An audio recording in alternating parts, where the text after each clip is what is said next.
Kamen Rider plus Super Sentai plus Pretty Cure, Super Hero USA, Part 2. The next day, July 2nd, Ryugi is walking in the town of Philadelphia until he sees a lot of people holding a golden robot figure which turns out to be Tega's sword, making the priest shocked and grabs his lord off from the people's hands, saying Lord Tegasword isn't a toy and that those children cannot have him as Transformer. Ryugi tells Tegasword that he'll always be at his side, and that he loves him so much. Begins to sing Can't Take My Eyes Off You by Boys Town Gang cover playing in the background, as Ryugi takes Tegasword everywhere around the state, like the amusement park, the mall, and at the river. After a lot of singing for 2 minutes, he was woken by a hotel employee in the middle of the night, finding out that he'd been sleepwalking holding a pillow throughout the hotel. Hours later that morning, both two HIPAA workers and classes went to the Museum of the American Revolution to learn about the Declaration of Independence. Their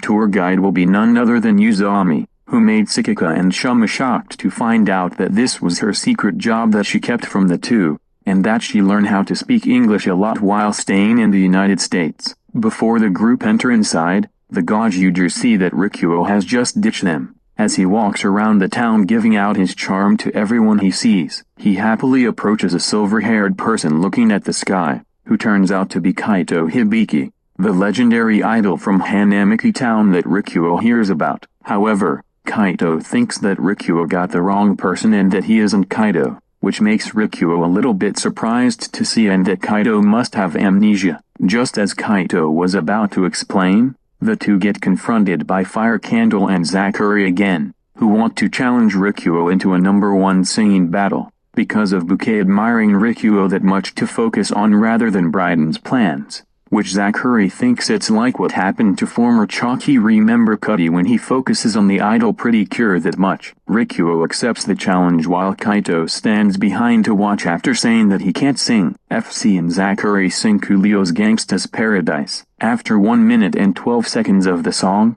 Rikuo applauds and says he gives up on the two winners, which makes them happy. However, Rick Astley's Never Gonna Give You Up plays by Rikuo and sings, making the people who watched the battle roast on the two villains that they just got trick-crawled. With much cheers from the fans who love Rikuo that much, the Blue Ranger becomes the true winner of the #1 singing battle, much to the Amnesia Kaito's amazement, making the two villain buddies depressed over their defeat again and leave. After the song, the fans suggest one more, which Rikuo says one more couldn't hurt, as he sings Huey Lewis and the Noose Power of Love, during which a montage is played at the museum, as Uzami explains to the group about the history of Independence Day, like the Declaration of Independence signed in 1776, and became a national holiday by 1870, which happened 155 years ago. The tour was over as they saw a lot of people heading towards Rikuo,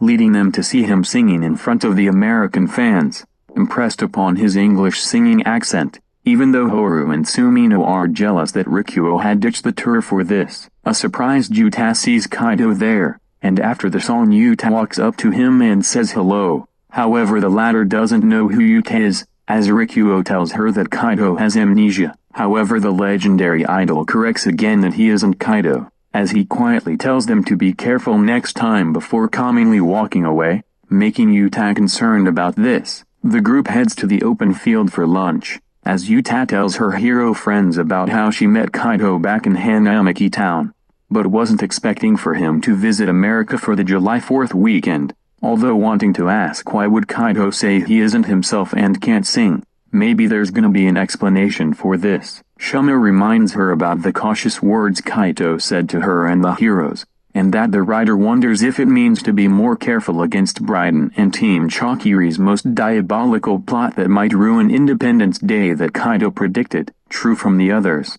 But Rikuo tells them that he saw Kaito looking at the sky, as Nena asks if something bad is coming from space, which Sumino believes to be false since space is nothing but planets and stars, as Kinjiro adds her about meteors and asteroids that often happen in space, making Kokoro to believe that a big asteroid will come to Earth, release 1,000 monsters to take over the world, which Sakika believes that to be true. Though possible or not, how would monsters be inside an asteroid? Horu says whatever if it's the duo's plot or monsters from space. The villains will not attack Earth because they will be hunted down by the heroes, as Uzami says she will support them until the very end. As Ryugi is praying that hope will be in America against this upcoming threat, Kinjiro gets up and says that they can still have a lot of fun celebrating Independence Day week, asking everyone if they like to move it, before he sings and dances to Justin Timberlake's Can't Stop the Feeling, making the class and the heroes,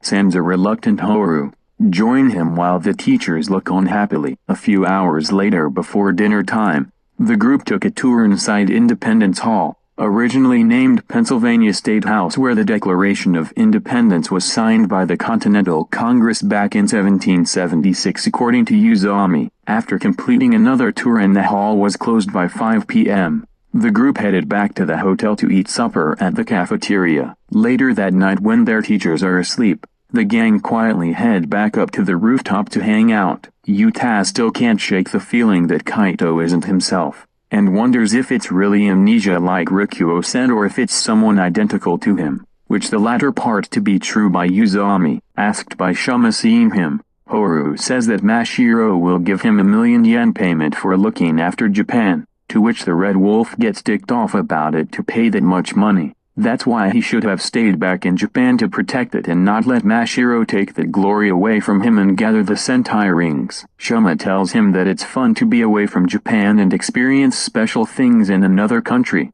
and hears from Kinjiro that Horu should really find a job for him quickly in 2 days before going home, making the Red Wolf ticked off that his teammates whispered to another hero about that job search that Saori said. Yet again, there are another laughs and happy times for the heroes to celebrate on the second day of their vacation. Meanwhile, back in Briden's castle, having been scolded by Taegajun and Chokiren for failing 2 times against the heroes and that the two were given one last chance, Fire Candle and Zachary said that they have the most diabolical plan that will definitely work perfectly.